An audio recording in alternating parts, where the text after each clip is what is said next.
Hello guys, in this video I'm going to show you how to add pictures to a picture in the CapCut app. But before that, don't forget to subscribe, leave a comment down below, because at 10,000 subscribers I'm going to show you my whole YouTube revenue statistics and growth strategy. So without further ado, let's just jump right into it. First we have to open up the CapCut app.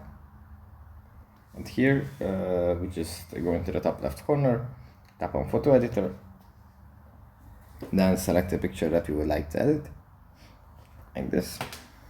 Then we can just tap on add, and then in the bottom we find add photo. You can just tap on this, and then we can add another photo to our initial picture.